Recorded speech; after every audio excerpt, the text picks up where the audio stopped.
Eh, no, les cuento un poquito el dispositivo y después, bueno, más o menos cada uno cuenta lo que les parece, va, de dónde están y lo que quieren contar. El dispositivo de lectura de seminarios así en la escuela del Seminario Freudiano Bahía Blanca, Escuela de Psicoanálisis, se empezó en el año 2008 y surgió esta cuestión de leer el seminario completo en forma secuencial. Arrancaron del seminario 1 y fueron siguiendo en adelante. Este, Hubo también, se organizó en el 2009 el seminario, el encuentro lacano-americano acá en Bahía Blanca. También hubo inquietudes y también se renovó ahí el grupo de lectura y retomaron esa actividad. Y así que fue como un dispositivo casi permanente de reunirse a leer directamente el seminario y ir comentándolo. Y es una modalidad que, nada, se relanzó en el 2016 con la lectura del seminario 16 del uno al otro, y, y se pasó de presencial a Zoom. Entonces, bueno, terminamos el mes pasado la lectura del seminario 16 y bueno, y decidimos darle continuidad al grupo que estaba participando en el seminario 16 con el seminario 17 y bueno, se reabre la convocatoria para quienes quieran sumarse. Así que bueno, bienvenidos a los que se suman. Los que estábamos de antes somos, bueno, particularmente el que estoy hablando, soy Raúl Lázaro, ahí figuro como del Seminario Freudiano Bahía Blanca, pero tengo nombre propio también. Eh, y Solo de pertenencia. participo de la comisión de enseñanza y esta es una de las actividades que venimos sosteniendo desde esa comisión. Y bueno, por ahí los primeros, si quieren nos presentamos primero los que estábamos en el seminario 16, y después seguimos con los que se incorporan ahora. Bueno, yo soy Natalia Ferrero, no sé cómo figura en el teléfono, porque creo que sí, que figura así, pero no importa. Sí. Y sí, empecé en el grupo del seminario 16 desde la presencialidad, y bueno, después tuve mis baches de dejo, pero continué apostando y acá estoy, y como decía Raúl, un poco nos convocaba a continuar con el dispositivo y decidimos seguir con el 17, y ahí lo abrimos para los que se quieran sumar. Así que bienvenidos también, de mi parte. ¿Y dónde estás? Yo estoy en Bahía, sí. Yo Claro, porque se estoy- tornó federal el grupo en un momento y va a seguir siéndolo. Esto es lo interesante de que el dispositivo ahora lo podamos llevar adelante por la plataforma, ¿no? Yo estoy en La Plata, también estoy haciendo el seminario 17, pero arranqué en mitad de año, puede ser, del seminario 16 el año pasado, una cosa así. Sí. Lo que más me interesó es que vamos construyendo con los aportes de cada uno, con las lecturas que tengamos o no, previamente, de la lectura de la obra de Lacan, y que alguien no se posiciona como en el lugar de maestro para impartir algo. Particularmente lo que me gusta de estos encuentros. Bueno, yo soy Ariadna Ecker, estoy en Córdoba, específicamente en Cosquín. Empecé el seminario cuando fue todo lo que se largó de la pandemia, por una publicación en Facebook, me pregunté y acá estoy. Lo que también, igual que Carlos, lo que me gustó mucho del seminario fue justamente que vamos construyendo entre todos, vamos leyendo, armando, desarmando, aclarando y por ahí oscureciendo bastante. Pero bueno, construimos entre todos en una cuestión horizontal, que eso me parece que es lo más interesante y la verdad que ha sido muy grato lo que se ha producido con el seminario 16 y bueno, y había que seguir con el 17 con la misma lógica.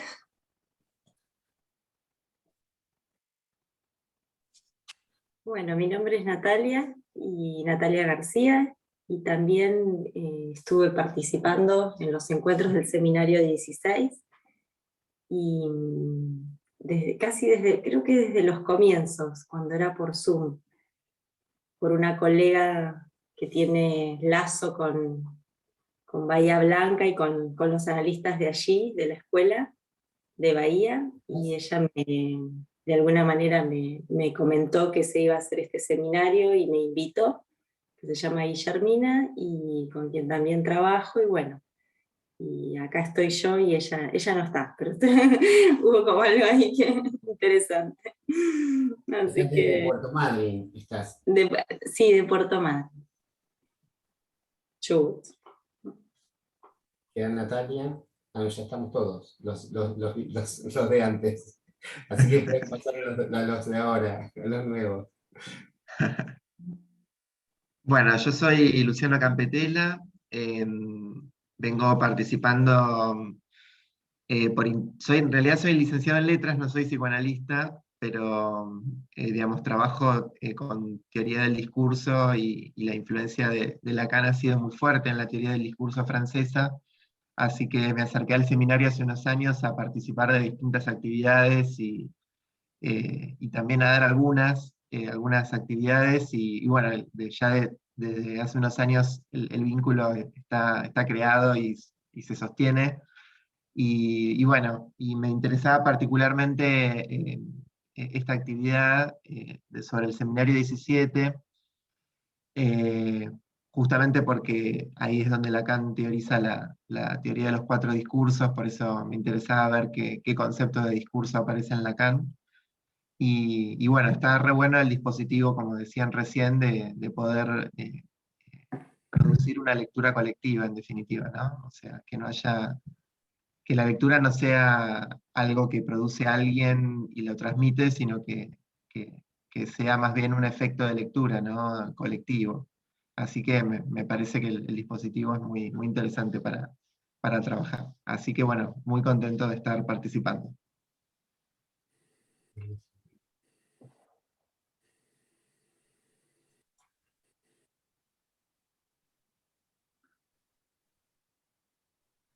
José, Bueno, no sé buen día. si bien, Emiliano. Ahí, dale, Emiliano. Dale, larga Emiliano, dale. No, me parece que tapé a alguien que iba a hablar, así que. No, Pero no, bueno, no, dale, dale. cortita y al pie. Emiliano Barreiro, Bahía Blanca. También soy miembro del seminario, estoy en el cártel de Biblioteca y Publicaciones. Bien. Bueno, aprovecho yo. Mi nombre es Tamara San Emeterio. Me invitó Emiliano. Todavía no hice la inscripción y hoy tengo un curso, entonces me sumé a través de la cuenta de él, porque en un ratito ya me tengo que ir, pero para la próxima espero ya estar inscripta. Bueno. Sí, bienvenido. Y no sé, José Luis, ¿nos está escuchando? Sí, estaba esperando primero que se presenten los integrantes de la anterior versión. Como mencionaba, yo soy de La Paz, Bolivia, tengo 46 años, formación, pero sí se me ha despertado la curiosidad por estudio cine. Entonces ya son 2 años en los que integro algunos grupos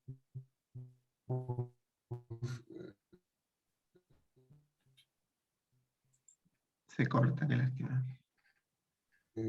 especialmente uno Te escucha muy bajo.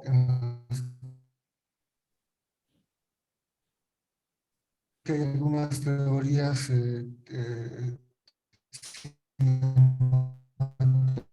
gráficas se basan en los postulados analíticos. Entonces, creo que va a ser algo fructífero. Muchas gracias.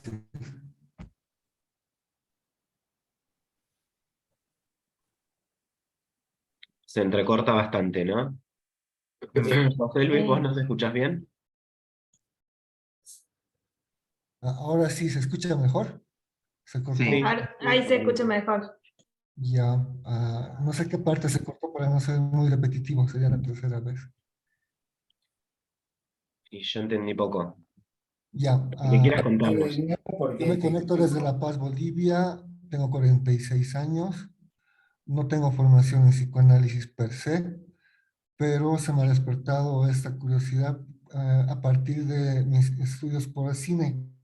Hay algunas teorías que se basan en algunos postulados psicoanalíticos, por ejemplo, esta teoría del espejo, pero creo que también esta teoría de la cadena de significantes puede ser muy fructífero para explicar algunos fenómenos en la recepción cinematográfica. Espero que a partir de la lectura que tengamos aquí salga algo muy fructífero. Integré un grupo de lectura que es similar en procedimiento a este, entonces no creo que haya problemas en el desenvolvimiento. Muchas gracias por la oportunidad. Ahora sí, gracias. Y no sé si Darío se va a presentar, pero bueno, acá está Darío Feldman, que también es, ahí avisó por WhatsApp que a ver, sí, que iba a estar participando, pero bueno, más desde la escucha. Así que bueno, ya estaría esta parte.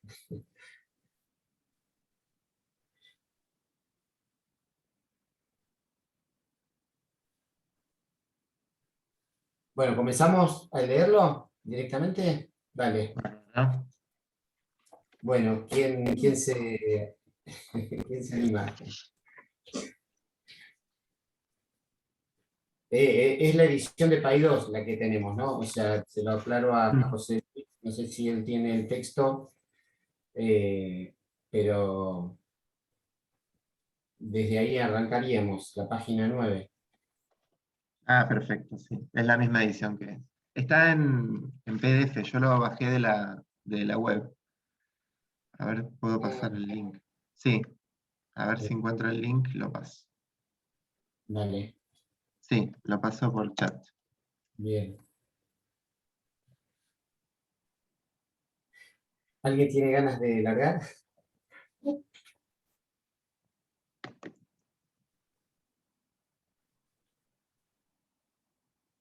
Bueno, leo yo. Dale. Pueden llegar a ladrar los perros. Ustedes ya saben que tengo muchos. Bueno, es la clase 1. Dice producción de los 4 discursos. El discurso como sin palabras. Los lugares preinterpretan. La relación del saber con el goce. El esclavo desposeído de su saber. El deseo de saber. Permítanme, queridos amigos, que una vez más interrogue a esta asistencia, en todos los sentidos del término que me aportan, y especialmente hoy al seguirme alguno de ustedes en el tercero de mis desplazamientos. Antes de emprender de nuevo esta interrogación, lo menos que puedo hacer es precisar cómo es que estoy aquí, para agradecerlo a quien corresponde. Es a título de un préstamo que la Facultad de Derecho ha tenido a bien hacer a varios colegas míos de las Etudes, entre las cuales, puesto que así lo ha querido, me cuento. Vaya pues mi agradecimiento con la conformidad de ustedes. Espero a la Facultad de Derecho y en particular a sus primeras autoridades, especialmente el señor decano. Como saben, tal vez por el cartel, solo hablaré aquí y no porque no me hayan ofrecido este lugar todos los miércoles, el segundo y el tercer miércoles de cada mes. De modo que quedo libre, sin duda, para otros asuntos, el resto de los miércoles. En particular, creo que puedo anunciar que el primero de estos miércoles de cada mes, al menos parte de ellos, es decir, 1 de cada 2, o sea, los primeros miércoles de diciembre, febrero, abril y junio, iré a Vicens a llevar, no mi seminario tal como se anunció equivocadamente, sino lo que por contraste, para subrayar que se trata de algo distinto, he procurado llamar 4 impromptus, que he nombrado con un título humorístico que conocerán en los lugares donde ya está anunciado. Dado que, como pueden ver, me apetece dejar en suspenso esta indicación, aprovecho rápidamente para liberarme aquí de un escrúpulo que me quedó por una especie de acogida, que pensándolo bien fue poco amable, que di a cierta persona, no porque yo lo quisiera, pero de hecho así fue. Un día alguien, que tal vez esté aquí y que sin duda no se hará notar, me abordó en la calle cuando iba a subir un taxi. Paró su pequeño ciclomotor y me dijo, ¿es usted el doctor Lacan? Pues sí, le dije. ¿Por qué? ¿Va a reprender su seminario? Pues sí, pronto. ¿Dónde? Y entonces, y sin duda tenía mis razones, espero que me crea, le respondí, ya se enterará. Dicho esto, se fue en su pequeño ciclomotor que había puesto en marcha con tal rapidez que me quedé con la palabra en la boca y lleno de remordimientos. Hoy he querido expresar aquí estos remordimientos y presentarles mis excusas, si está aquí para que me perdone. En verdad, es una buena ocasión para observar que en cualquier caso, si nos mostramos crispados, aunque lo sea en apariencia, nunca es por un exceso cometido por otro. Siempre es porque ese exceso coincide con un exceso en uno mismo. Si me manifesté así de una forma que enseguida me pareció intempestiva, es porque en aquel momento me hallaba en un estado que suponía un exceso de preocupación. Dicho esto, entremos en lo que ha de ser nuestra aportación de este año. Bueno, está recordando que lo habían expulsado al final del seminario 16. Debería estar enojado porque el año anterior lo echaron cuando le preguntan eso y se enojó o estaba mal, era como decir, bueno, lo habían echado del lugar donde dictó el seminario 16, era, no recuerdo ahora. Universidad. La ECOL, ¿no? No, la Escuela de Altos Estudios, ¿no era la ECOL? En la escuela normal, sí. La normal Claro. superior, otra escuela y claro. Y Escuela normal superior. lo echaron. Y esta ya es la tercera vez que va de un lugar a otro, lo habían echado de la APA, de la IPA, o no sé, no sé, bueno, esa historia. Sí. Bueno, punto 1. El psicoanálisis al revés. Creí que debía titular este seminario. No crean que este título le debe nada a la actualidad que se cree en situación de poner bastantes cosas patas arriba. Solo daré una prueba de ello en un texto fechado en 1966, en concreto, una de esas introducciones que hice en el momento de la recopilación de mis escritos y que los escanen. Texto titulado De nuestros antecedentes. Caracterizo en la página 68 lo que ha constituido mi discurso como volver a tomar, digo, el proyecto freudiano al revés. Así que está escrito mucho antes de los acontecimientos. Volver a tomar por el reverso. ¿Qué quiere decir esto? Resulta que el año pasado distinguí, de forma muy insistente, el discurso como una estructura necesaria que excede con mucho a la palabra, siempre más o menos ocasional. Prefiero, dije incluso, lo escribí un día, un discurso sin palabras. Porque en realidad puede subsistir muy bien sin palabras. Subsisten ciertas relaciones fundamentales. Estas literalmente no pueden mantenerse sin el lenguaje.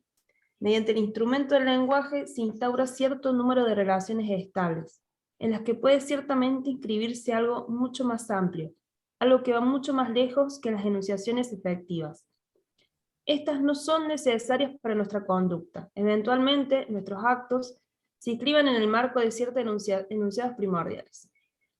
Si no fuera así, ¿qué sería de lo que encontramos en la experiencia, especialmente la analítica? ¿Qué mencionamos en este punto porque a ella precisamente nos referimos? ¿Qué ocurriría con lo que hallamos bajo la forma del superyo? Hay estructuras, no podemos designarlas de otro modo, para caracterizar lo que se puede obtener de ese en forma de que el año pasado me permitía acentuar con un uso específico. Es decir, lo que se produce por la relación fundamental, tal como la defino, de un significante con otro significante. De ello resulta la emergencia de lo que llamamos el sujeto. Por el significante que, en cada caso, funciona como representando a este sujeto ante otro significante. ¿Cómo situar esta forma fundamental? Este año vamos a escribir esta forma sin más preámbulos, de una manera nueva. El año pasado la escribí con la exterioridad del significante S1, del que parte nuestra definición de discurso, tal como vamos a ponerla de relieve en este primer momento, con respecto a un círculo marcado con la sigla A mayúscula. Es decir, el campo del gran otro. Pero, simplificando, consideramos S1 y la batería de los significantes designada por el signo S2. Se trata de los significantes que ya están ahí, mientras que en el punto de origen, el que nos situamos para establecer qué es el discurso en su estatuto enunciado, S1 debe considerarse como el significante que interviene. Interviene sobre una batería significante que nunca, de ningún modo, tenemos derecho a considerar como dispersa, como si no formara ya la red de lo que se llama un saber. De entrada se plantea este momento en que ese uno viene a representar algo, por su intervención en el campo definido. En este punto en el que nos hallamos, como el campo previamente estructurado de un saber, y su supuesto, no tengo la traducción de esa palabra, ¿alguien la tiene? No, no la encontré yo. Bueno, me falta la traducción de esa palabra. Es el sujeto en tanto representa este rasgo específico que debe distinguirse del individuo viviente. Este último es, seguramente, el lugar, el sitio de la marca, pero lo que el sujeto introduce por medio del estatuto del saber es de otro orden. S1, ¿no? Abajo la S tachada, el S1, el S2, y abajo en la minúscula. ¿Alguien quiere decir algo hasta acá? Agregar, plantear algo. Si no, sigo.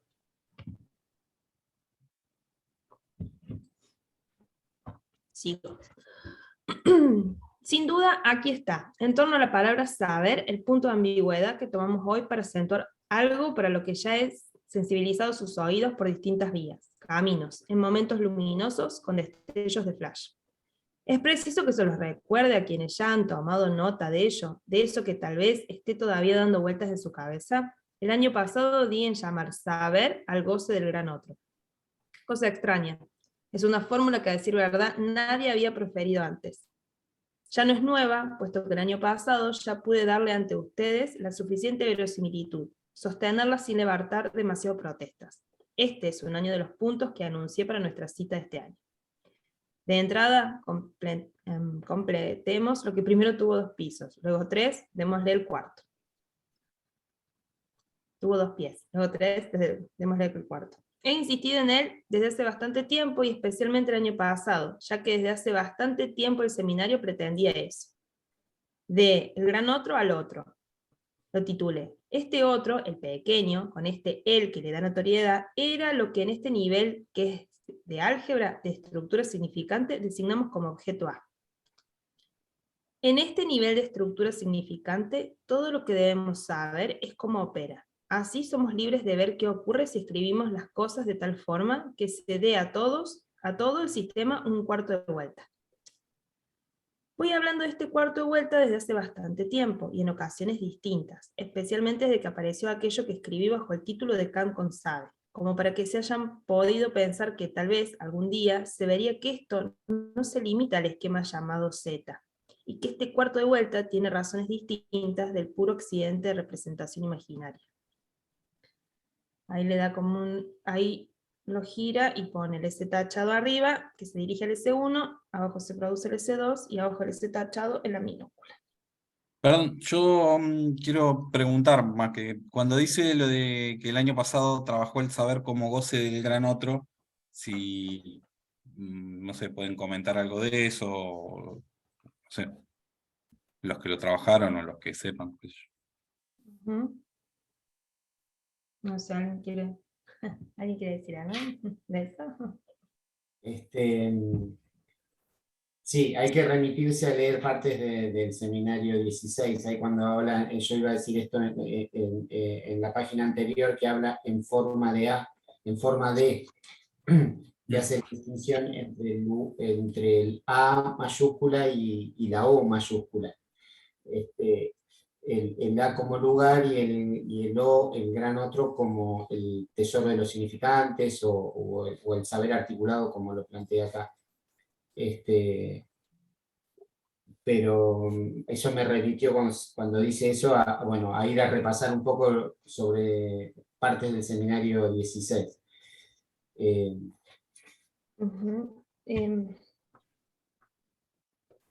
Pero habría que buscarlo y repasarlo, esto que decís del saber, llamar saber al goce del gran otro. No te podría, ahora no te lo podría decir, va, de qué se trata, pero bueno.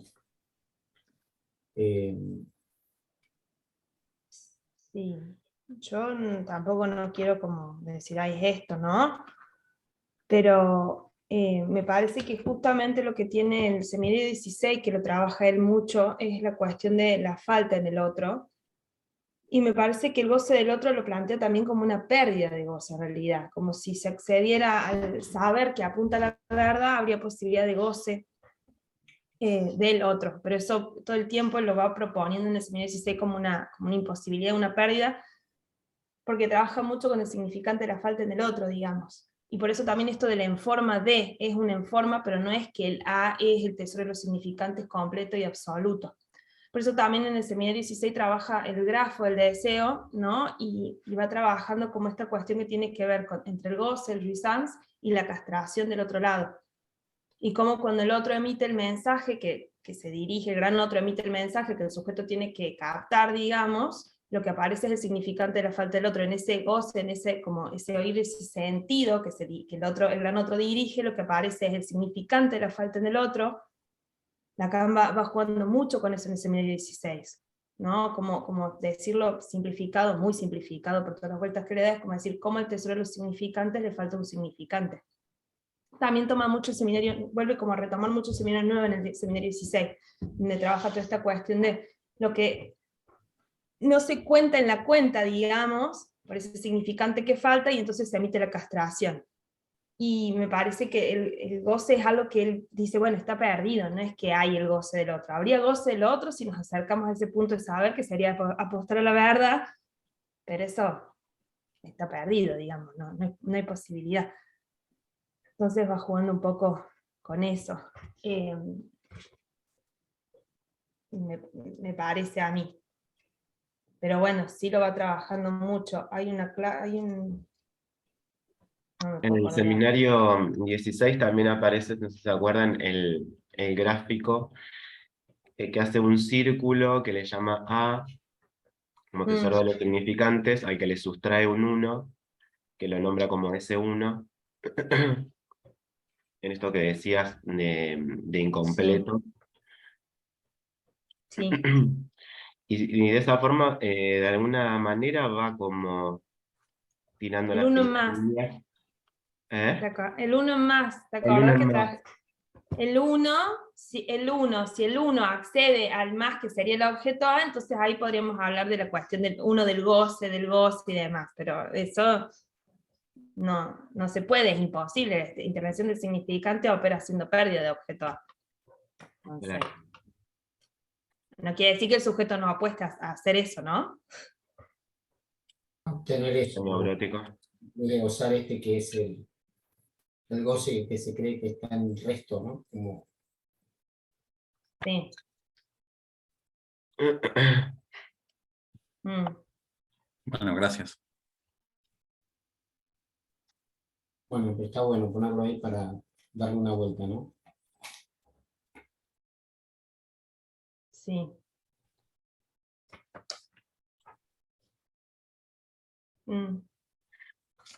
Se fueron del... Sí. ¿Qué harían? Ah, no, pensé que ibas a hablar. No, me quedé pensando, porque como dice me quedé pensando en esto que él dice acá, como que le va a hacer otra escritura a lo que dijo. Él dice, el año pasado lo escribí como la exterioridad del significante, ese uno del que parte nuestra definición de discurso, tal como vamos a ponerlo en relieve en este primer momento. ¿No? Entonces, como si él hiciera otra escritura diferente sobre eso que vinimos trabajando, porque estaba pensando, sí, trabajamos el S1 fuera del, ¿se acuerdan que estaba el S1 y el A y las flechitas y toda esta cuestión? Entonces digo, sí es verdad que están los mismos elementos, pero pareciera que es verdad que va a ser como otro tipo de escritura. Estaba pensando eso, no. Y el conjunto vacío. Acá lo tengo escrito, no sé si se va a llegar a ver con una letra mía horrible. Ay, sí, se ve. No, la resta no es horrible, sí se ve. Sí. El circulito y el 1 afuera, por fuera.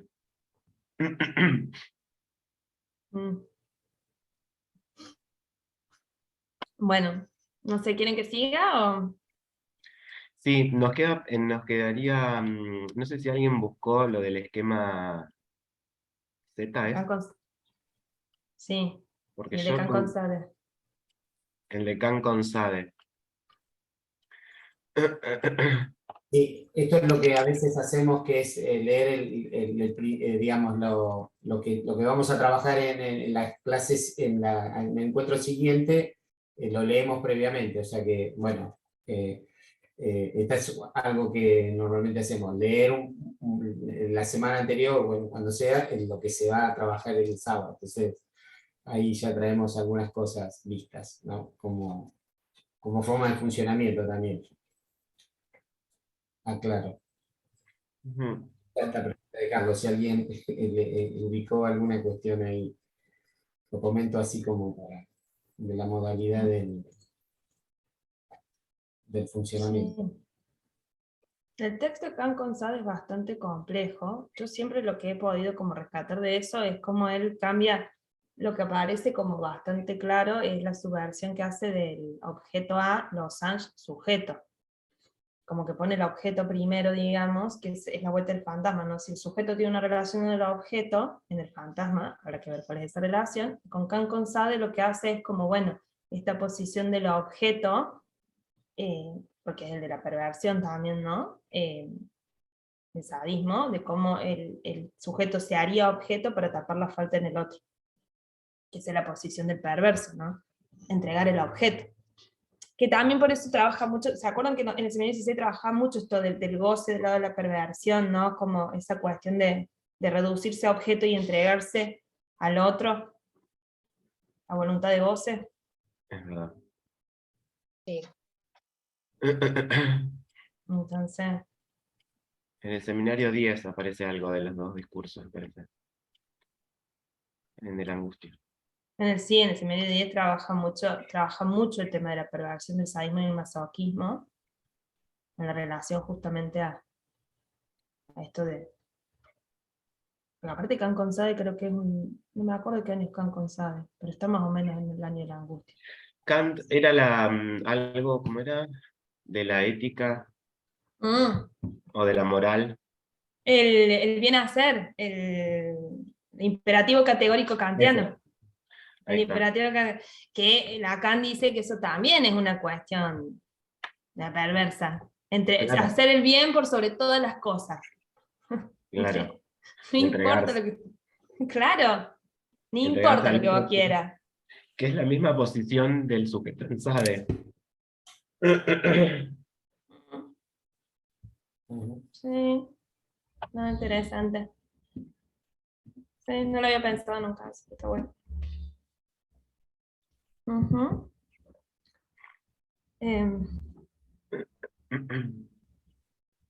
No sé si quieren decir algo más o quieren que siga. Ustedes digan. Seguimos, ¿no? Bueno. Me quedé aquí, ¿no? He aquí un ejemplo, si parece fundado que la cadena, la sucesión de las letras de esta álgebra no se puede alterar. Cuando realizamos esta operación del cuarto de vuelta, obtenemos 4 estructuras, no más, la primera de las cuales les muestra de algún modo el punto de partida. Es muy fácil producir rápidamente sobre el papel las 3 que faltan. Esto solo para especificar un aparato que no tiene nada de impuesto, como se diría desde cierta perspectiva, nada de abstracto respecto a ninguna realidad. Por el contrario, está ya inscripto en lo que funciona como esa realidad de la que hablaba hace un momento, la del discurso que está ya en el mundo y lo sostiene, al menos el mundo que conocemos. No solo está ya inscripto, sino que forma parte de sus pilares. Por supuesto, poco importa la forma de las letras con las que escribamos esta cadena simbólica, con tal de que sea distinta. Con esto basta para que se manifieste algo, relaciones constantes. Esta es la fórmula. ¿Qué dice? Sitúa un momento. La continuación de lo que desarrollará aquí nuestro discurso nos dirá qué sentido conviene dar a este momento. Esta fórmula dice que el preciso instante que interviene ese uno en el campo ya constituido por los otros significantes en la medida que se articulan, ya entre ellos como tales, al intervenir sobre otro sistema, surge esto, el S barrado, que es lo que he llamado el sujeto en tanto dividido. Este año debemos considerar otra vez su estatuto con todo su acento. Finalmente, hemos acentuado desde siempre que de este trayecto surge algo que se define como una pérdida. Esto es lo que designa la letra que se lee como el objeto A. no hemos dejado de señalar el punto de donde extraemos esta función del objeto perdido, del discurso de Freud sobre el sentido específico de la repetición en el ser que habla. En efecto, de lo que se trata en la repetición no es en absoluto de un efecto de memoria en el sentido biológico, cualquiera que sea. La repetición tiene cierta relación con lo que de este saber está en el límite y se llama goce.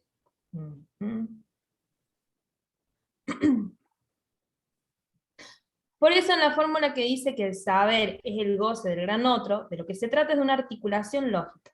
Del gran otro, por supuesto, en tanto, puesto que no hay ningún gran otro, la intervención del significante lo hace surgir como campo. Hermoso. Sin duda me dirán que aquí, en suma, siempre estamos dando vueltas en círculo. El significante, el gran otro, el saber, el significante, el otro pequeño, el saber. Pero precisamente aquí el término goce nos permite mostrar el punto de inserción del aparato.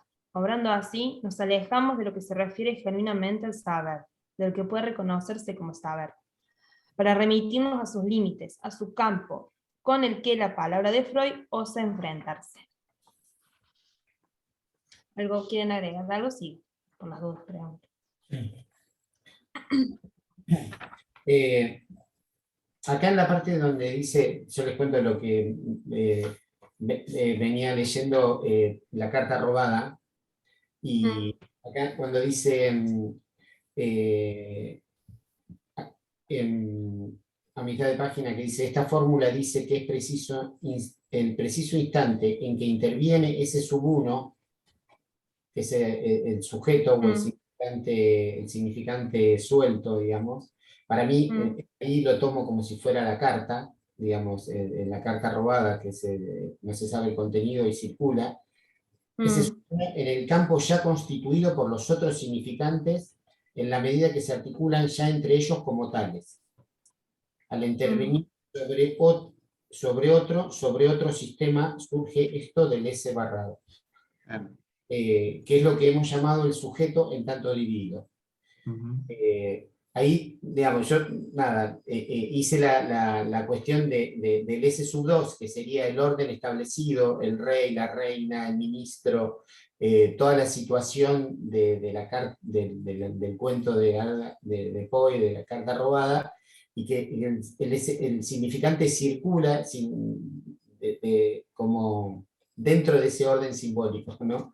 Nada, es una cuestión que cuando leí esto lo conecté con ese, como el S sub 1 dirigiéndose a un S sub 2, que es un saber articulado y un simbólico, o sea que tiene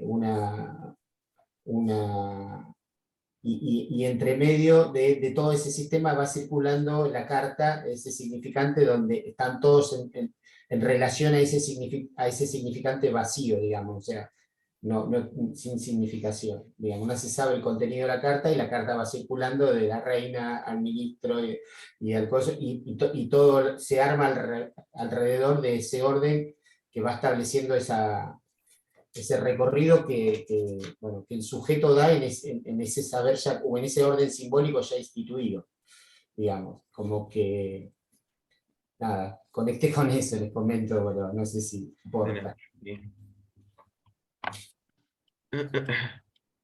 Bueno. Bueno. Sigo. ¿Qué resulta de todo lo que él articula? No el saber, sino la confusión. Pues bien, incluso la confusión debe hacernos reflexionar, puesto que se trata de los límites y de salir del sistema. ¿Salir? ¿En virtud de qué? De una sed de sentido, como si el sistema tuviera necesidad de él. No tiene ninguna necesidad el sistema, pero nosotros, seres débiles, tal y como nos hallaremos en los momentos decisivos en el curso este año, tenemos necesidad de sentido. Pues bien, aquí uno. Tal vez no sea el verdadero, pero también es cierto que veremos muchos, tal vez no sea el verdadero, que por sus mismas insistencias nos sugiere propiamente la dimensión de la verdad. Nótese la ambigüedad que ha adquirido en la estupidez psicoanalítica la palabra trier. En vez de aplicarse a entender cómo se articula esta categoría, no carece de ancestros. Quiere decir que esta palabra ya había sido empleada antes. Y se remonta lejos, hasta Kant. Pero para lo que sirve en el discurso analítico, más valdría no precipitarse a traducirla demasiado deprisa por instinto. Pero después de todo, estos deslizamientos no se producen sin razón, y aunque hace mucho tiempo que insistimos en el carácter aberrante de esta traducción, aún así estamos en nuestros derechos si sacamos algún provecho de ella.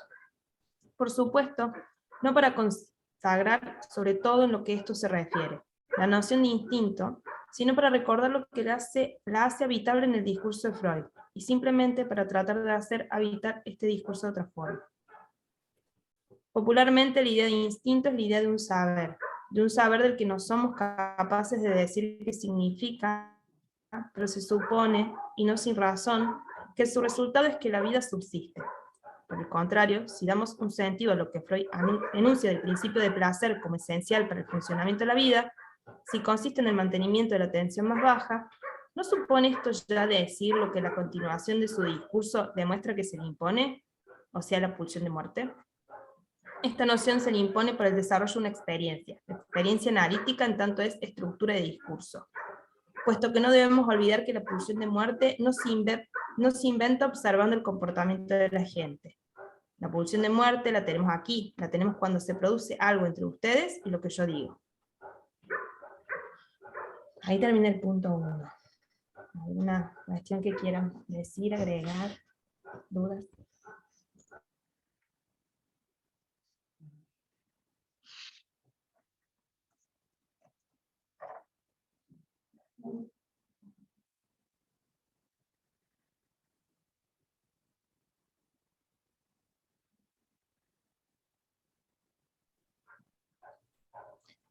A mí no me queda muy claro por qué salta a hablar de la pulsión de muerte. Estaba pensando un poco lo mismo. No.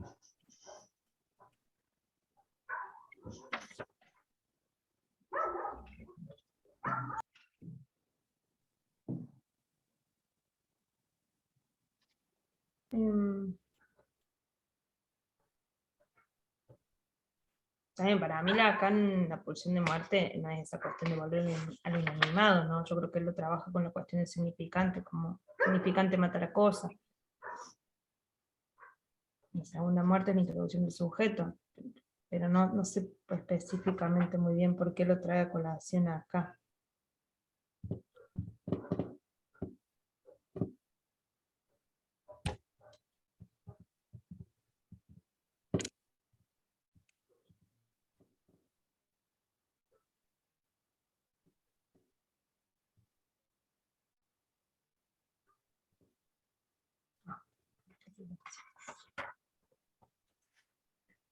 Sigo con el punto 2. Y vemos si aclara. Dale. He dicho lo que yo digo, no hablo de lo que soy, para que, si al fin y al cabo eso se ve gracias a su asistencia. No es que ésta hable a mi favor, habla a veces, casi siempre, en mi lugar. Sí.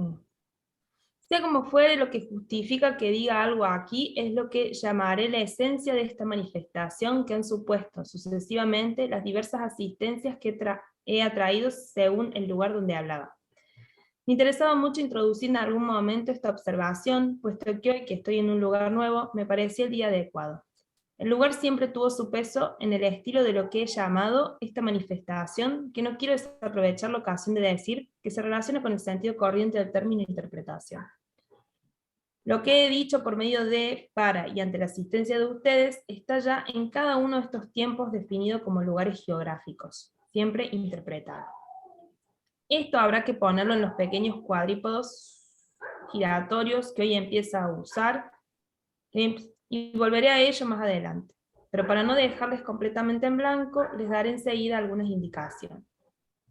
Si tuviera que interpretar lo que decía en Saint-Aignan entre el 53 y el 63, quiero decir atrapar su interpretación en un sentido contrario a la interpretación analítica, que nos hace sentir hasta qué punto la interpretación analítica va en contra del sentido común del término.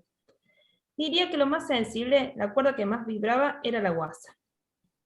El personaje más ejemplar de aquella audiencia, que sin duda era médica, pero en fin, también había alguna asistencia que no eran médicos, era uno que enmarcaba mi discurso en una especie de torrente de gags. Esto es lo que tomaría como más característico de lo que fue durante 10 años la esencia de mi manifestación. Para más pruebas, las cosas empezaron a agriarse cuando consagré un trimestre al análisis del chiste. Esto es un paréntesis bastante extenso ya, y no puedo alargarme mucho más en esta dirección. Pero sí debo añadir en qué consistió la característica de la interpretación del lugar donde se despidieron ustedes de mí por última vez, la Escuela Normal Superior. ENS, como las iniciales resultan magníficos, tiene que ver con el ente. Siempre hay que sacar partido de los equívocos literales. Sobre todo porque estas son las 3 primeras letras de la palabra enseñar. Pues bien, fue en la calle Dunn donde se dieron cuenta de lo que yo decía era una enseñanza. Antes no resultaba evidente, ni admisible siquiera.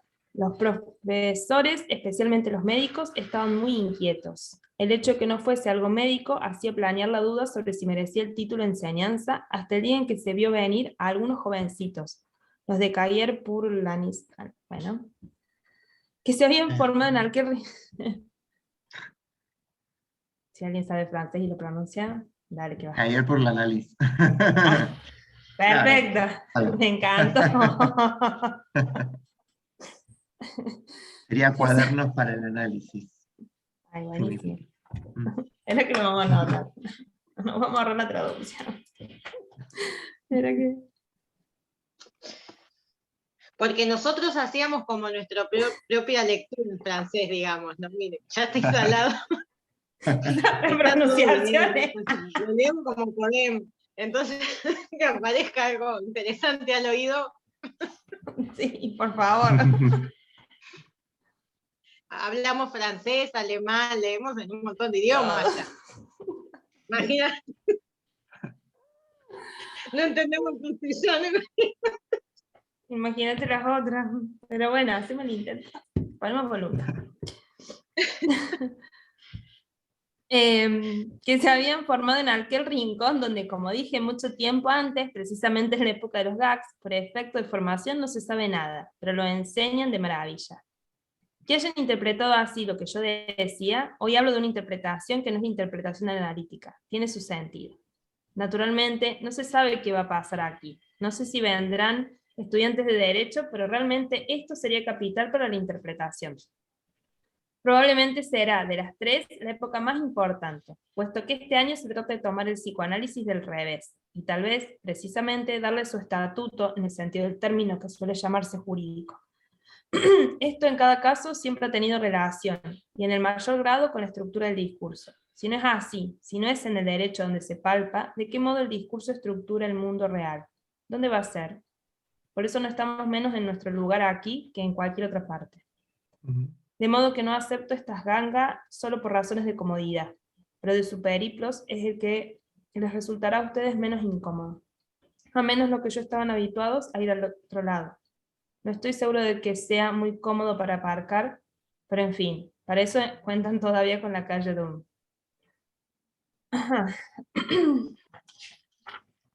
Ese es el punto 2. Es muy interesante cómo él va relacionando su enseñanza, digamos, que como tal es enseñanza cuando él da el seminario en la escuela, ¿no? En la ENS. O sea, cómo es perfectamente consciente de que su enseñanza se define en función de la interpretación, ¿no?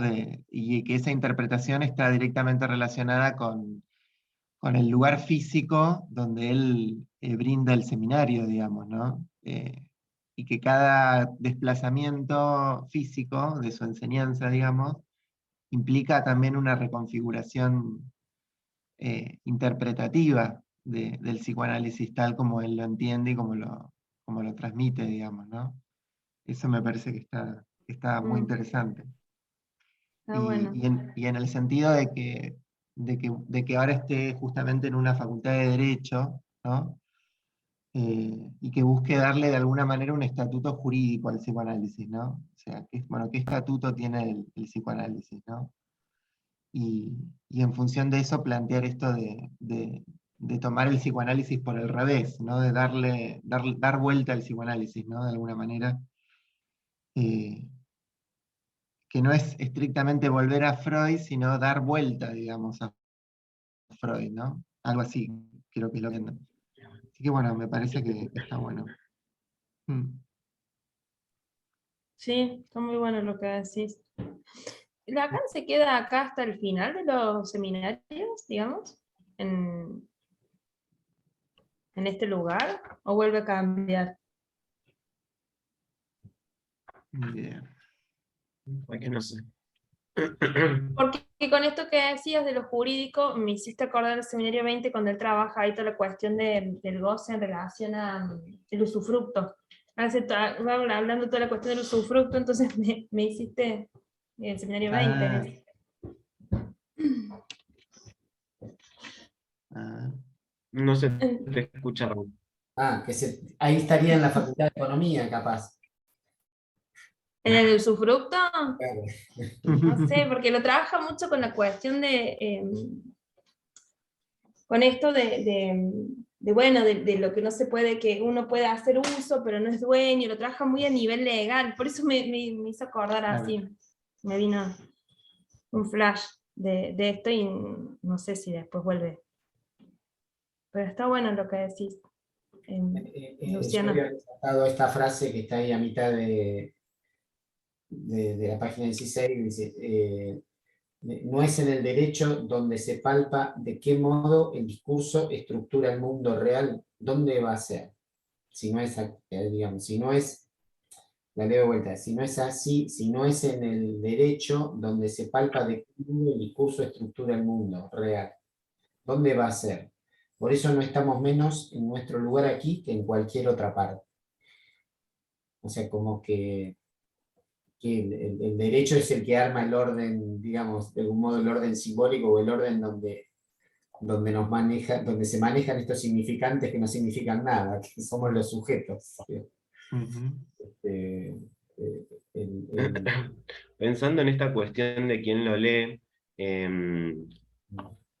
mirá ¿cómo es? ¿Cómo se llama? Lo tituló, supongo que Miller, el reverso del psicoanálisis. Pero una de las primeras palabras que dice Lacan al iniciar el seminario es que lo nombra el psicoanálisis al revés. Hay un cambio ahí, ¿no? Sí, totalmente. Psicoanálisis al revés que el reverso del psicoanálisis. Claro, Miller le puso, supongo que es Miller, porque Sí. aparece al delante de el reverso del psicoanálisis, es el título que le pone Miller, el psicoanálisis al revés. Por esta frase que dice al principio, a ver si la ubico. Al principio del punto 1 dice, el psicoanálisis al revés, creí que debía titular este seminario. Sí. Y el reverso es distinto del revés. Bien. Sí. Pero Y habla algo de patas para arriba. si es revertir un toro que lo dan vuelta así, tipo, si le decís el revés de algo, digamos, porque hay un momento donde hay un toro que se le hace un corte y se lo llama trique, digamos, cuando trabaja con estoy hablando con la topología, cuando agarra el toro y le hace un corte y lo da vuelta. Y a esa otra figura la llama trique, digo. Puede decir, agarra una manga y dar la vuelta, o sea, el reverso, o sea, o a veces es el revés. Nada, esta diferencia entre revés y reverso está tratando de...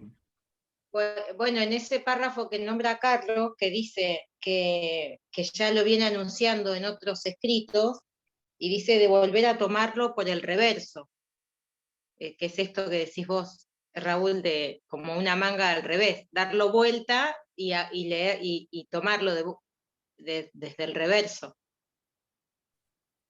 que no es lo mismo que el reverso del psicoanálisis. Parece, pero no es lo mismo. Como ir de atrás para adelante, cambiar de dirección, revés, de dirección inverso, pero...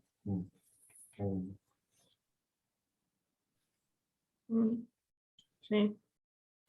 y cómo cambiar de lugar le hace pensar esto. O sea, capaz que ya lo venía pensando él, pero esto de pensarlo desde el derecho, capaz que con todo lo que representa para él tantos cambios de lugares, porque lo viene anunciando que le molesta, por eso creo que cuenta la anécdota del muchacho en moto, en ciclomotor, cómo va tomando lo que es el contexto, y creo cómo afecta la subjetividad. No puede dejar de lado todo eso él. Ahora piensa esto del psicoanálisis desde lo jurídico. Me hace acordar un poco a Duchamp, ¿no? De cuando pone el migitorio en un museo, digamos, ¿no? O sea que, es decir, depende de dónde pongas el discurso, se va a interpretar o se va a leer de determinado modo, ¿no? Tal cual, sí. Y acá Bueno, y ese es el movimiento de los discursos, ¿no? Los giros que hace, que con los mismos elementos, depende de la posición que tomen, son discursos distintos. ese giro. Claro. Apuntando a un discurso sin palabras, dice. Eso lo habla en la tercera, ¿no? En lo de Marcel Dupin, este artista plástico. Creo que sí. ¿Sí? Sí, ¿no? En la tercera está en Lacan. Por lo menos ahí lo menciona, te remite a que vayas a ver sus obras. Y es interesante, porque creo que habla también del juego del significante, como modo de intervenir del analista, con jugar con el equívoco, como para poder posibilitar ahí, dar lugar a que el sujeto ahí siga hablando y no va a aportar sentido, sino estar ahí atento a esa posibilidad de intervención. Incluso hace una diferencia entre interpretación y lo pone con ese nombre, juego de significante, en cuanto a estar atento al detalle del equívoco. Cuando el analizante se equivoca, cuando aparece el equívoco como una posibilidad y hace un paralelo con la obra de Marcel Dupin, donde no significa nada, eso no se entiende, es como algo que te sorprende porque es un objeto arriba del otro y te deja desconcertado, ¿no? La obra en sí. Y había leído algo así hace unos días atrás. Dice, de modo que no acepté esta ganga solo por razones de comodidad, digamos, de que no está en ese lugar, digamos, este cambio de lugar, de aceptar poner el psicoanálisis en otro lugar, en una, o sea, como cambiar el migitorio, decís vos, de un baño a un museo, cambia el aceptar el psicoanálisis de un lugar de enseñanza, que se lee como una enseñanza, a una facultad de Derecho, dice que no lo acepta solamente porque se lo dan gratis, porque es una ganga o barato, dice solo por razones de comodidad, sino que tiene que ver con de poder ver cómo se sitúa esto de que se cambia la significación o son significantes que circulan sin, o algo así. Exactamente, sí.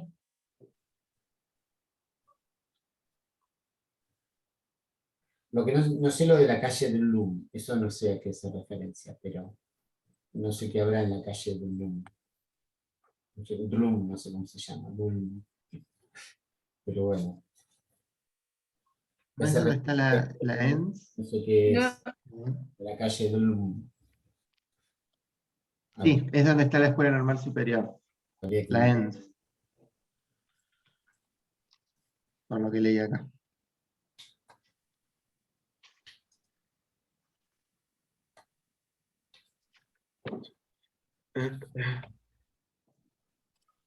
Bueno. Acá, Ahí, Darío. Sí. sí, eso, Valer. Nos Que aportaba. puso. La Facultad de Derecho es el último lugar del seminario. Primero fue el Hospital Saint-Denis y luego la ENS. Después, la Facultad de Derecho. Claro. Así que termina acá. Bien. No entendí, perdón, ¿cómo dijiste? ¿Cómo? No dije nada. No, ¿qué dijeron de eso de la calle Blum? Ah, ¿Dijeron Que algo? es donde, Sí, que es la escuela normal. claro, es la dirección de la Escuela Normal Superior. Pero estaba antes, está bien. ok. Sigamos, Bueno, Sí. sigamos. sigamos. Habíamos llegado a nuestro instinto y a nuestro saber, situados en suma por lo que Bichat define como la vida. La vida, dice, y es una definición muy profunda, si la examinan de cerca verán que no es en absoluto necia, es el conjunto de fuerzas que se resisten a la muerte. Lean lo que Freud dice de la resistencia de la vida frente a la tendencia al nirvana, tal como se llamó la pulsión de muerte cuando la introdujo. Sin duda, esta tendencia a volver a lo inanimado se hace presente en la experiencia analítica, que es una experiencia de discurso. Freud llega hasta aquí, pero si esa burbuja, al leer aquella página se impone esta imagen, subsiste, es porque la vida vuelve allí únicamente por caminos siempre iguales y que quedaron trazados en su día. ¿Qué es esto, sino el verdadero sentido de lo que hallamos en la noción de instinto, la implicación de un saber? Este sendero, este camino lo conocemos, es el saber ancestral. ¿Y este saber qué es? Si no olvidamos que Freud introduce lo que él mismo llama el más allá del principio de placer, que no por ello resulta desbaratado, el saber es lo que hace que la vida se detenga en un cierto límite frente al goce. Puesto que el camino hacia la muerte, de eso se trata tu discurso sobre masoquismo, el camino hacia la muerte no es nada más que lo que llamamos el goce. ¿Alguien quiere decir algo? No. O sea, el saber le pone un límite al goce, digamos. O sea, al camino hacia el goce. O sea, el camino hacia el goce es la muerte, ¿no? O sea, y eso, Claro, el saber opera como un límite a eso, ¿no? exactamente. Mm.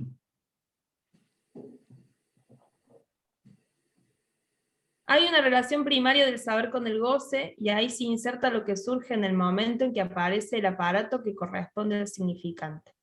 Por eso es concebible que vinculemos con esto la función del surgimiento del significante.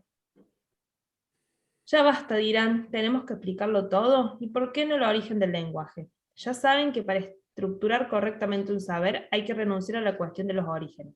Lo que hacemos al articular esto es superfluo en relación con lo que tenemos que desarrollar este año, que se sitúa en el nivel de la estructura. Es una vana búsqueda de sentido, pero como ya he dicho, tengamos en cuenta lo que somos. De modo que sigo.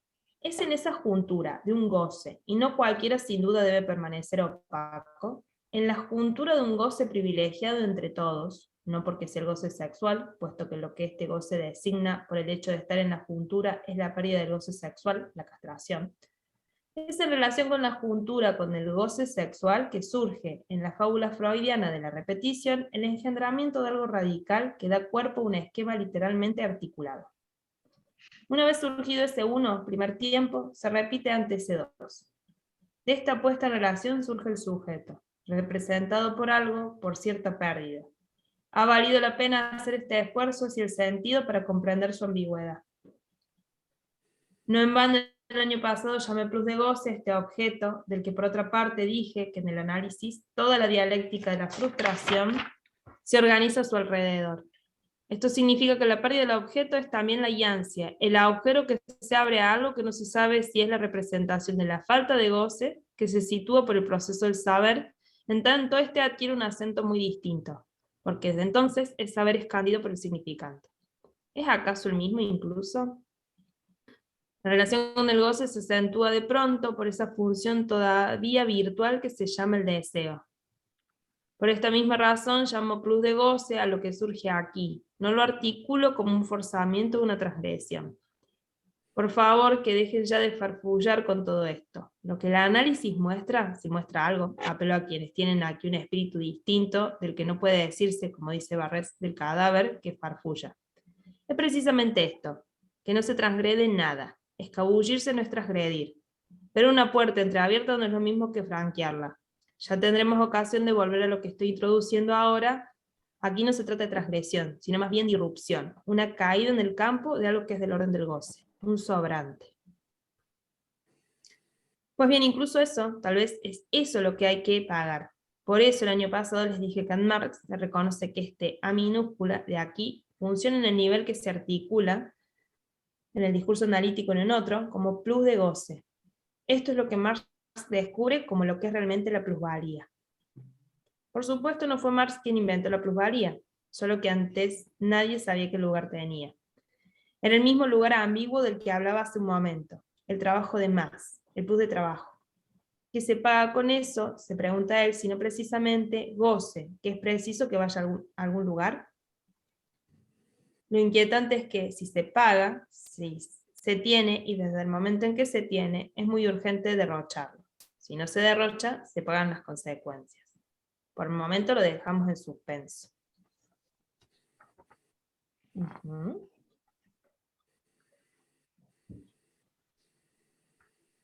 Como una película, queda de suspenso. ¿Cómo? Ah. Hablando de cine. Mm. Mm. Esto que cuando dice que Marx no inventó la plusvalía, pero que antes nadie le había dado lugar o nadie sabía qué lugar tenía en realidad, se me vienen las primeras clases del seminario 16, que acá cuando lo vuelve a decir lo del discurso sin palabras, como esto de hablar, como que nombrarlo hace a la existencia, digamos, ¿no? Que hasta que no se nombra, no se puede pensar. Entonces, no, se me vino esto que todo el tiempo aparte vamos revisando algunas cuestiones, porque hoy cuando preguntaban Emiliano como con respecto al goce, que todo el seminario habló del goce y sin embargo cuesta definirlo todavía, y seguramente lo va, y que lo va a volver lo va a volver a reescribir, porque todo el tiempo lo va nombrando para poder decir algo. Eso por un lado, se me vino recién, pero esto del discurso sin palabras. Pero no termino de entender a qué te referís con lo de... ¿Cómo entendés vos lo del discurso sin palabras? No, en realidad lo que digo es que cuando habla esto de, se me vino esta asociación de que cuando él dice que Marx no lo descubrió, pero que nadie sabía qué lugar tenía hasta que no se lo empezó a nombrar como tal, la plusvalía, Marx, lo relacioné con esto cuando plantea el psicoanálisis como discurso sin palabras, que lo plantea en las primeras clases del seminario 16. No estoy diciendo nada puntual porque no lo puedo decir ahora, pero se me vino esa asociación, me hizo acordar a esas clases. Claro. Sí, yo el discurso sin palabras lo entiendo que en realidad se refiere a la escritura de los discursos, no algo que se nombra dicho. Bien. Con los matemas, hace referencia como a la escritura, claro, exacto. Eso sería un discurso sin palabras. ¿Sí? No sé si alguien lo entiende de otra manera. Claro. Sí, y la idea también del discurso como un sistema de relaciones, ¿no? Y no tanto como enunciados concretos, como lo que se dice efectivamente, sino más bien como, en todo caso, lo que posibilita decir algo, ¿no? O sea, Claro. Hay en una, ese sentido. hay una primera partecita de este seminario que habla sobre las palabras y el discurso, como que pone el discurso sobre las palabras. A mí me da la sensación, esto lo pienso ahora, como que las palabras comportan algo de lo imaginario, y el discurso apunta como a una relación de elementos. Claro. Y también habla sobre las matemáticas y los números, en esta partecita que la estoy buscando, como que de alguna manera, dentro de las matemáticas, las letras permiten hablar de este sistema de relaciones sin encarnarlo en un número específico, digamos, como que reemplaza. Claro. Sí, estaba pensando digamos, en la matemática, no sé si es que permiten hablar, sino que son esas relaciones. Claro. No sé si se entiende la diferencia. Sí, sí, la Pues- relación lógica entre conceptos, entre lugares, en realidad. La relación lógica entre determinados lugares que tienen Claro. una necesidad del contenido, ¿no? Ujú. Bueno, por eso Lacan lo viene trabajando desde desde el seminario, cuando él trabaja el esquema óptico, el grafo, cuando toma los cuadrantes de Peirce, la topología. Creo que bueno, siempre va tratando de como servirse de este tipo de soportes, digamos, donde plantea más que nada relaciones de escritura así, y no de palabras que llenan, y que justamente apuntan como, me parece que las palabras aparte apuntan a este cerrar sentido, a la comprensión, Claro. Abrochar algo. claro, La formalización de... claro, sí, ¿Cómo decir sin usar palabras, ¿no? Para claro, transmitir. exactamente, sí. Sí, por ejemplo, cuando él hace la diferencia entre el gran otro, escrito como gran otro, y el A mayúscula. Y él hace una diferencia ahí entre, bueno, dice, el gran otro, es que el escrito así, la palabra gran otro, representa a la persona que encarna ese lugar. Pero el otro, el A, es un lugar. Y ahí, bueno, pone a relacionar un montón de otras cosas. Entonces, eso lo dice en su versión del sujeto, y yo creo que ahí está apuntando también esta cuestión de usar esos matemas para, bueno, me parece que siempre Lacan intentó hacer una lógica psicoanalítica. Ujú. Sí, Sí, también perdón, Carlos. no. Ah, cuando distingue también individuo de sujeto también, ¿no? Como que bueno, sí, el individuo es el lugar, dice decía por ahí. O se produce la marca, me parece, ¿no? El Claro, bien. claro, es el lugar donde se sitúa la marca, pero digamos, lo que a él le interesa trabajar es el sujeto, ¿no? Y el sujeto es una relación entre significantes, o sea. Ujú. Mm. A mí lo que me llama mucha atención es que pocas veces los psicoanalistas hablan desde la cuestión lógica.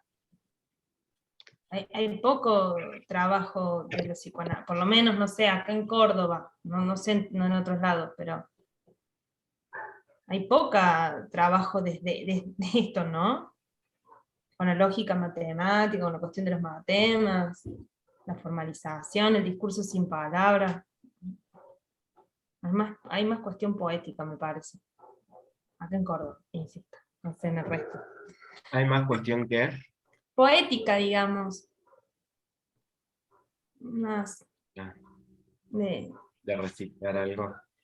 claro, de llenar, ¿viste? De decir bonito.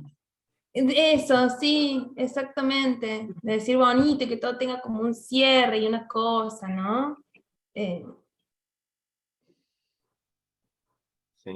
Y me llama mucho la atención, porque digo, bueno, parece que Lacan, por eso digo, ¿no? Desde el principio siempre se apoya en un esquema, en una cuestión lógica para que pensemos, y no encuentro.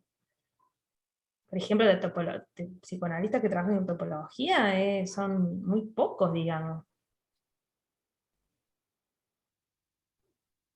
Por ejemplo. Me vino un poco una presentación que hizo en los trabajos ahora que se presentaron en este encuentro de convergencia en La Plata, una presentación de Olga Cuadra, y bueno, planteó esta cuestión del lenguaje y el discurso. Que hay discursos, planteaba que el discurso del odio, el discurso del exterminio del otro, el discurso nazi, de la dictadura, no hace lazo social. Ese fue su enunciado principal, digamos. Pero nos quedamos más con el lenguaje que con los discursos a veces. O sea, ir a pensar que lo planteaba esto, ¿no? Que el psicótico tiene lenguaje, pero no tiene esta posibilidad del discurso, digamos, de relacionar y articular para producir lazo social. Ese era un poco el trabajo, no sé, después se los comparto en todo caso cuando lo encuentre, pero se trata un poco de esta diferenciación entre del discurso que articula relaciones dentro de un sistema, que es el del lenguaje. A veces nosotros nos quedamos en el lenguaje, digamos, sin articular las relaciones y sin poder comprender esa relación que arma real, digamos, ¿no? Como lo plantea ahí, como después da un estatuto jurídico a lo real, digamos, de arma un real, ¿no? Como que no el...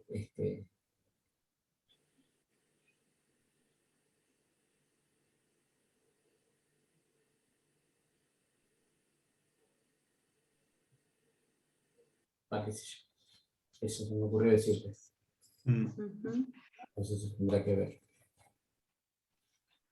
Ahí Darío dice que hay analistas que leen los discursos como grafos. ¿Ah? Buenísimo. No sé quién es. Darío no se presentó, pero está presente. Sí. Y apartando. Muy bien, Es Darío. un colega de acá de Bahía Blanca.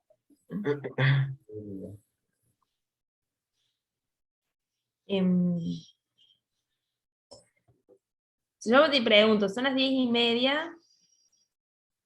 Se pueden leer como si fueran un grafo, dice. Ay, me gustaría saber quiénes son para leerlos.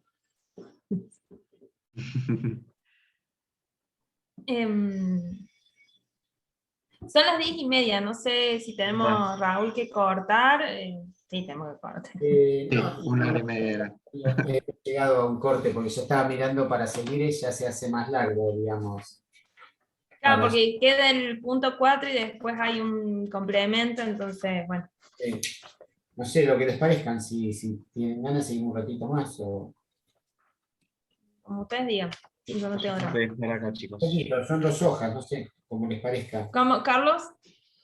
Yo tengo que dejar acá. Sí, yo Pero sigan, sí, sí. sigan Sí, tranquilos. siga, si quieren, Bueno. no hay problema. Bueno, Por ahí quedamos podemos dejar acá, ¿no? Y Sí. seguimos. ¿Sí? dentro de 2 semanas.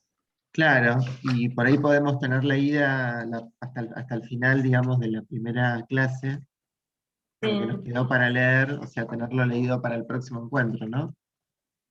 Claro. Dale. Bueno, Sí, sería, me parece bueno. Nunca se sabe hasta dónde vamos a llegar. Esta es la buena. sería para 2 semanas. Para el 29 de octubre a las 9. Perfecto. Bárbaro, Listo. Bueno, buenísimo. Bueno, Bueno, Semana. listo. muchas Chao, chao. Chao, nos Chao, vemos. chao. Chao, Hasta chao. luego. Muchas gracias, hasta la siguiente vez. chao José Luis, hasta la próxima. Chao, Gracias. chao.